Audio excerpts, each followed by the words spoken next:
Hello all. So we were discussing about the Constitution of India, and under the Constitution of India we are going to discuss about preamble. किस चीज के बारे में discuss करेंगे हम? Preamble के बारे में. प्रीएम्बल होता क्या है? प्रीएम्बल किसी भी चीज का क्या होता है? इंट्रोडक्टरी पार्ट होता है. कौन सा पार्ट होता है? इंट्रोडक्टरी पार्ट होता है. इसके अंदर उस बुक में, उस कंटेंट में, उस लॉ में जो भी वो चीज है उसमें अंदर क्या है, उसके बेसिक पॉइंट्स क्या है, उसकी खासियत क्या है, उसके बारे में क्या होता है, एक छोटा सा डिस्कशन होता है. तो प्रीएम्बल बेसिकली एक इंट्रोडक्टरी चैप्टर होता है जो कि बहुत सी बुक्स में भी दिया होता है. ठीक है, बहुत से सभी एक्ट्स में दिया रहता है, कॉन्स्टिट्यूशन में दिया रहता है.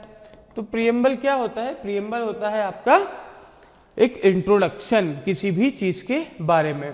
चलिए तो देखते हैं हमारा प्रीएम्बल क्या कहता है. हमारा प्रीएम्बल कहता है we the people of India having solemnly resolved.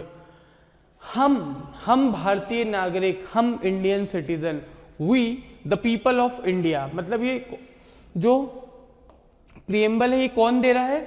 ये हम दे रहे हैं, अपने आप को दे रहे हैं, हमें कोई और नहीं दे रहा है. क्योंकि हमने पहले भी बात करी थी कि इंडिया का कॉन्स्टिट्यूशन किसने बनाया था विदाउट एनी एक्सटर्नल इंटरफेरेंस?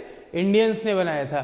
तो we the people of India having solemnly resolve to constitute India into a sovereign socialist secular socialist secular democratic republic. Sovereign socialist secular democratic republic and to secure all its citizen.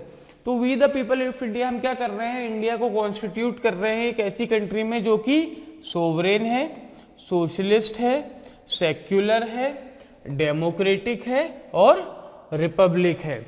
ठीक है, क्या क्या है वो? Sovereign है, socialist है, secular है, democratic है और रिपब्लिक है. कंफ्यूज नहीं होना है हमें. इन सभी चीजों के बारे में हम बाद में डिस्कस करेंगे डिटेल में. अभी सिर्फ हम क्या देख रहे हैं कि प्रीएम्बल है क्या.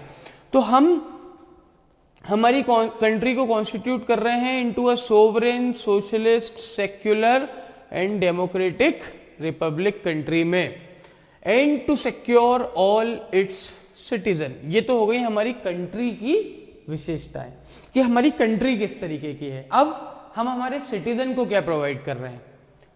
जस्टिस पहली चीज. कितने तरीके का? Social, economic and political. तीन तरीके के जस्टिस की हमारा कॉन्स्टिट्यूशन बात करता है, सोशल, इकोनॉमिक एंड पॉलिटिकल. फिर लिबर्टी ऑफ जस्टिस के बाद हम क्या दे रहे हैं? लिबर्टी. किस चीज की?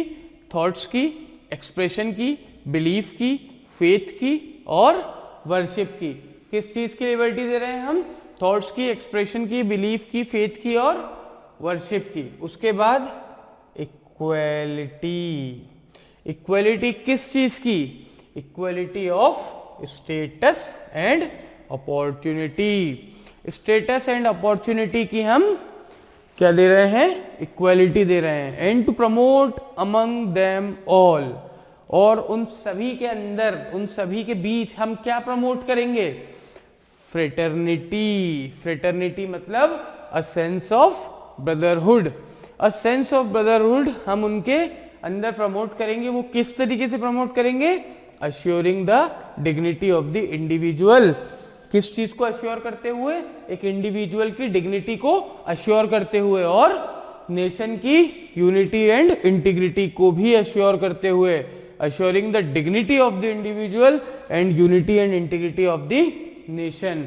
We do hereby give to ourself this constitution. We do hereby give to ourself this constitution. हम अपने आप को ये कॉन्स्टिट्यूशन दे रहे हैं, हम अपने आप को ये कॉन्स्टिट्यूशन प्रोवाइड कर रहे हैं. तो ये होता है हमारा प्रीएम्बल. क्या कहता है हमारा प्रीएम्बल? एक बार क्विक रिकेप करेंगे इस चीज का कि we the people of India having solemnly resolve to constitute India into a किस तरीके की कंट्री? 5 तरीके की.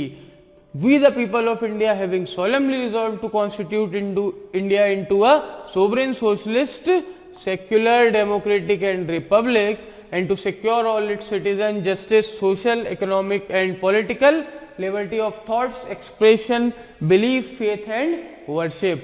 equality of status and opportunity, and to promote amongst all fraternity, assuring dignity of the individual and unity and integrity of the nation. We do hereby give to ourselves this constitution.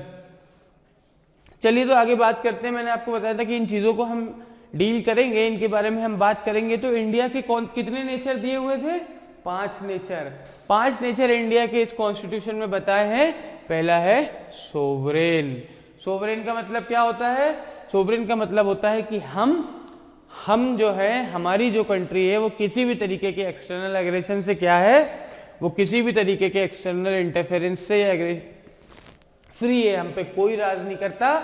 हमारे यहाँ एक majority government होती है, वो हम पर rule करती है. सबके राइट्स हैं, किसी के ऊपर कोई अत्याचार नहीं होता. हम एक फ्री कंट्री है किसी भी एक्सटर्नल इंटरफेरेंस से. किस तरीके से हम फ्री हैं? एक्सटर्नल इंटरफेरेंस से हम एक सोवरेन कंट्री हैं.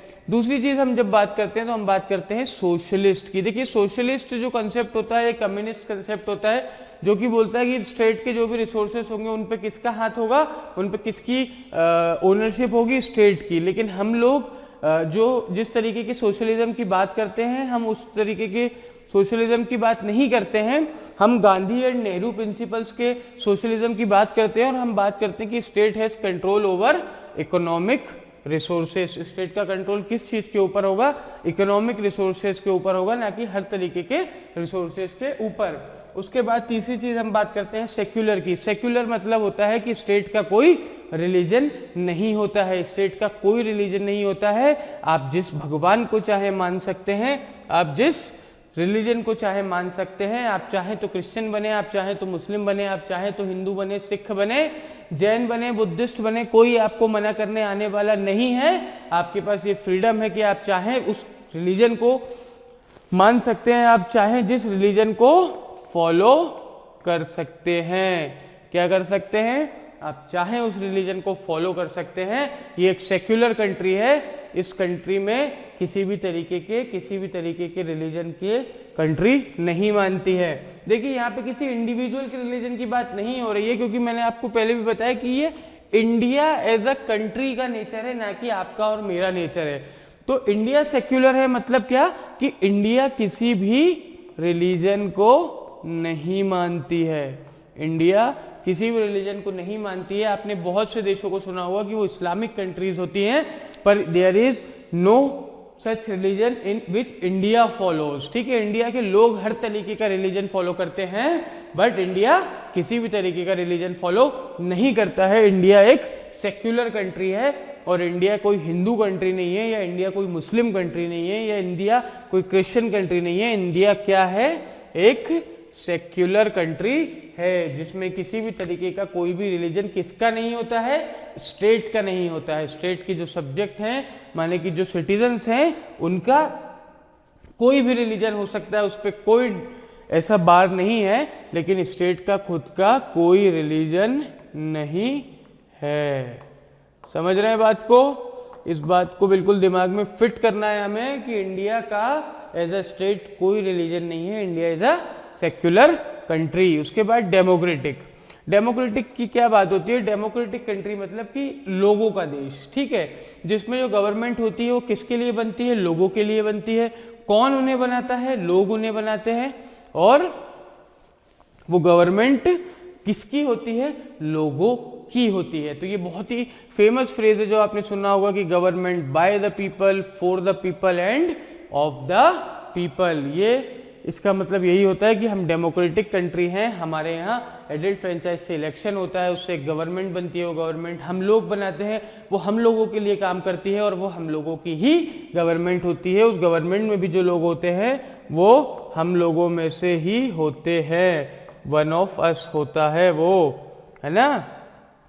ठीक. उसके बाद हम बात करते हैं रिपब्लिक की. रिपब्लिक में क्या होता है?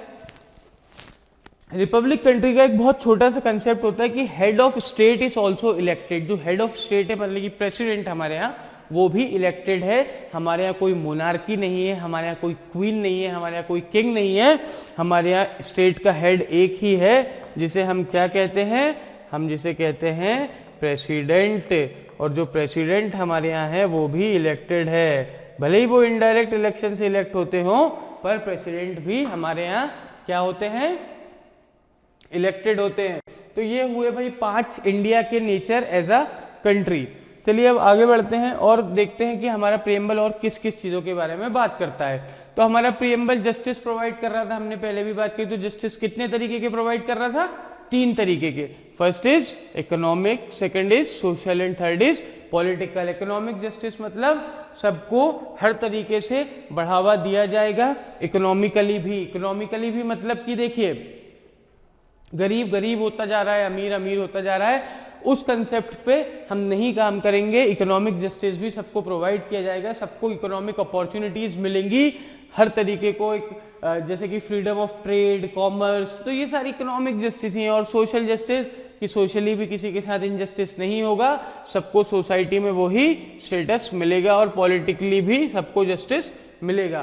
तो पॉलिटिकली भी, पॉलिटिकल टर्म्स में भी जो भी है सबको इक्वल जस्टिस मिलेगा। उसके बाद बात करते हैं हम लिबर्टी की। लिबर्टी क्या होती है, देखिए लिबर्टी भी, फिर लिबर्टी पहली होती है थॉट्स की। थॉट्स मतलब आप जो चाहते हैं वो सोच सकते हैं, मैं जो चाहता हूं वो सोच सकता हूं। हम जितने भी लोग इस वीडियो को देख रहे हैं, या हम जितने भी लोग मेरे को आप सुन रहे हैं, आपकी जो मर्जी है आप वो सोच सकते हैं, क्योंकि ये आपको हमारा क्या प्रोवाइड करता है, कॉन्स्टिट्यूशन ये चीज आपको प्रोवाइड करता है कि आपके पास क्या है, आपके पास लिबर्टी है। किस चीज की लिबर्टी है आपके पास, थॉट्स की लिबर्टी है आपके पास। उसके बाद आपके पास दूसरी लिबर्टी किस चीज की है, एक्सप्रेशन की। एक्सप्रेशन की लिबर्टी है आपके पास, और आप किसी भी चीज को एक्सप्रेस कर सकते हैं, आपके मन में जो भी है आप उसे एक्सप्रेस कर सकते हैं, आपको मन में रखने की जरूरत नहीं है। वो बात अलग है कि ये जो लिबर्टी है इस पे कुछ रेस्ट्रिक्शंस होते हैं। जब हम आगे बढ़ेंगे चीजों में तो इन चीजों के बारे में बात करेंगे। ऐसा नहीं है कि आप कुछ भी एक्सप्रेस कर दें, लेकिन हाँ एक हद तक आपके पास लिबर्टी है कि आप अपने मन के विचारों को एक्सप्रेस कर सकते हैं। बिलीफ, आप किसी भी चीज में बिलीव कर सकते हैं, किसी भी भगवान में बिलीव कर सकते हैं, किसी भी जादू में बिलीव कर सकते हैं, जब तक वो किसी लॉ को नहीं तोड़ता है आप किसी भी चीज में बिलीव कर सकते हैं, ये आपके पास लिबर्टी है। उसके बाद हम बात करते हैं फेथ की। फेथ भी आप किसी भी चीज में, किसी भी इंसान में, किसी भी भगवान में रख सकते हैं, आपके पास लिबर्टी है। और आप किसी की भी पूजा कर सकते हैं, मैं चाहूं तो आपकी पूजा कर सकता हूं, आप चाहे तो मेरे को भगवान मान सकते हैं, या फिर हम दोनों ही किसी और को भगवान मान सकते हैं। वर्शिप की भी पूरी लिबर्टी है, हम जिसे चाहे उसे पूज सकते हैं, जिसे चाहे हम उसे पूजन कर सकते हैं। लोगों ने निर्मल बाबा तक को भगवान मान लिया था, तो फिर हम और आप तो, आप आगे बोलने की जरूरत नहीं है, आप सभी समझदार हैं। चलिए तो आगे बढ़ते हैं और बात करते हैं इक्वालिटी की। इक्वालिटी किस किस चीज में भाई, स्टेटस में और अपॉर्चुनिटी में। किसी भी चीज में अपॉर्चुनिटी है तो सबको इक्वल अपॉर्चुनिटी मिली जाएगी, ठीक है, किसी के साथ भेदभाव नहीं किया जाएगा। और स्टेटस में भी सबको इक्वालिटी रखी जाएगी, सबका स्टेटस इक्वल रखा जाएगा। उसके बाद बात करते हैं कंसेप्ट ऑफ फ्रेटर्निटी की। किस चीज की, concept of fraternity. By assuring, concept of fraternity मैंने पहले बताया। फ्रेटर्निटी का मतलब क्या होता है, फ्रेटर्निटी का मतलब होता है ब्रदरहुड, ठीक है, एक सेंस ऑफ ब्रदरहुड, ठीक है, एक फीलिंग ऑफ ब्रदरहुड, ठीक। तो ये जो फ्रेटर्निटी है ये किस तरीके से हम बना के रखेंगे देश में, फ्रेटर्निटी हम इस तरीके से बना के रखेंगे कि एक इंडिविजुअल की डिग्निटी भी अश्योर रहे, ठीक है, किसी की डिग्निटी पे चोट ना पहुंचे, और हमारे देश की जो यूनिटी और इंटीग्रिटी है उसे भी चोट ना पहुंचे, उसको भी उसका भी अश्योर रहे, वो चीज भी हम अश्योर करके चलेंगे। तो justice, economic, social and political, liberty of thoughts, expression, belief, faith and worship, equality of status and opportunity and concept of fraternity. ये इतनी चीजों की हम बात करते हैं। उसके बाद हम देखते हैं कि क्या प्रीएम्बल जो है वो हमारे कॉन्स्टिट्यूशन का पार्ट है कि नहीं है। तो इसमें मैं कुछ इंपॉर्टेंट केसेस आपको बता देता हूं जो आपके लीगल नॉलेज और लीगल जीके के लिए काम आ सकते हैं। कि जस्टिस गजेंद्र गडकर, सबसे पहले जस्टिस गजेंद्र गडकर ने किस केस में, बेरूबारी यूनियन केस में कहा था कि no, it is not a part of constitution, preamble is not the part of constitution. लेकिन फिर उसके बाद आया केशवानंद भारती केस, बहुत इंपॉर्टेंट केस है, लॉ स्कूल में जब जाएंगे तब पता चलेगा कि कितना आपको ये केस पढ़ना पड़ेगा और कितने नंबरों के इस पे क्वेश्चंस आएंगे। तो केशवानंदा भारती केस, इसमें जस्टिस कौन थे? जस्टिस सीकरी। जस्टिस सीकरी ने कह दिया यस।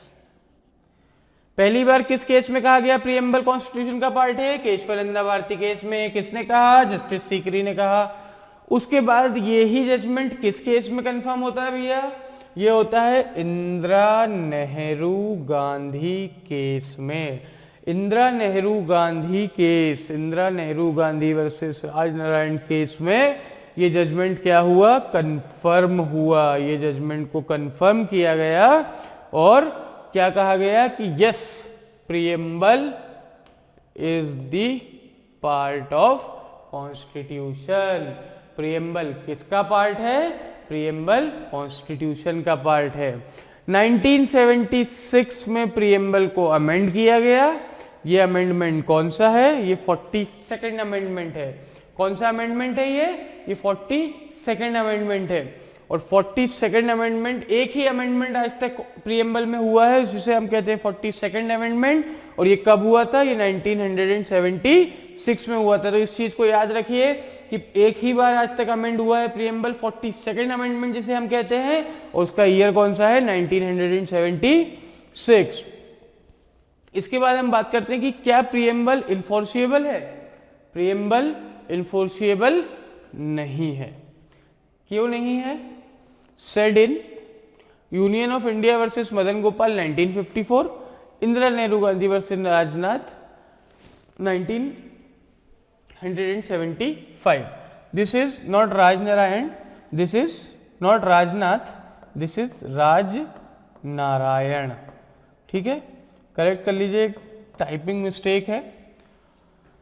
तो union of India versus Madan Gopal 1954 and Indira Nehru Gandhi versus Raj Narayan 1975 में ये कहा गया था कि प्रीएम्बल एनफोर्सिएबल नहीं है। मतलब प्रीएम्बल में जो चीजें कही गई हैं उनकी वायलेशन के लिए आप कोर्ट नहीं जा सकते हैं। आप ये नहीं बोल सकते हैं कि इन्होंने प्रीएम्बल के अगेंस्ट काम किया है, इन्हें सजा सुनाई जाए। ये चीज जो है कोर्ट मान्य नहीं करता है, ये चीजें इन्फोर्सिबल नहीं होती हैं। तो कभी भी इस क्लास को देखने के बाद ऐसा ना करिएगा कि आपके पापा बोले कि नहीं नहीं तुम ऐसा नहीं बोलोगे, तो आप बोलोगे अरे इन्होंने तो मेरी फ्रीडम ऑफ एक्सप्रेशन या फ्रीडम ऑफ स्पीच का वायलेशन कर दिया और आप चले जाए। ऐसा नहीं होता है।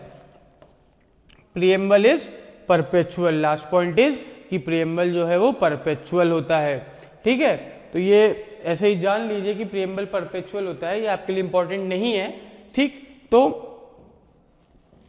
ये हुई आपकी बात कि क्या होता है प्रीएम्बल। ठीक, अब एक बार हम इसका क्विक रिकैप कर लेते हैं कि we the people of India having solemnly resolve to constitute India into a sovereign socialist secular democratic republic and to secure all its citizens justice, social, economic and political liberty of thoughts, expression, belief, faith and worship, equality of status and opportunity, and to promote among all of them all fraternity, assuring the dignity of individual and the unity and integrity of the nation, we hereby give ourselves this constitution.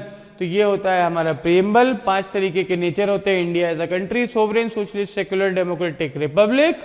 Justice होता है 3 तरीके का, economic, social, political. Liberty किस किस चीज की? Thoughts, expression, belief, faith and worship. Equality of status and opportunity, concept of fraternity. उसके बाद हमने बात की कि प्रीएम्बल कॉन्स्टिट्यूशन का पार्ट है कि नहीं है। तो गजेंद्र गडकर ने, जस्टिस ने बेरूबारी यूनियन केस में क्या बोला कि नहीं है। जस्टिस सीकरी ने केशवानंद भारती में बोला हाँ है। और इंदिरा नेहरू गांधी केस में ये जजमेंट कंफर्म हुआ। आज तक एक बार 42nd अमेंडमेंट जो हुआ था वो प्रीएम्बल में हुआ था, सिर्फ एक ही बार हुआ है, 1976 में हुआ है। और प्रीएम्बल एनफोर्सिएबल है कि नहीं है का आंसर है कि no, it is not enforceable. ठीक है, ये केस में कहा गया union of India versus Madan Gopal 1954 and Indira Nehru Gandhi versus Raj Narayan 1975 and last line is preamble perpetual होता है। चलिए, तो ये हुई हमारी बात किस बारे में? प्रीएम्बल के बारे में। अब आगे बढ़ते हैं और कॉन्स्टिट्यूशन के बारे में बात करते हैं। सबसे पहले देखते हैं यूनियन एंड इट्स टेरिटरी के बारे में, उसके बाद बात करेंगे सिटीजनशिप के बारे में। चलिए, तो आगे बढ़ते हैं। और बात करते हैं किस चीज की, यूनियन और उसकी टेरिटरीज की। Hello and welcome to study Adda. So today we are going to discuss about the part 1 of Indian constitution which is union and its territory. किस बारे में बात करेंगे हम, यूनियन और उसकी टेरिटरी के बारे में। तो यूनियन क्या है, देखिए यूनियन है, यूनियन क्या है आपका, यूनियन है इंडिया। ठीक, इंडिया जो है वो पूरा का पूरा एक यूनियन है।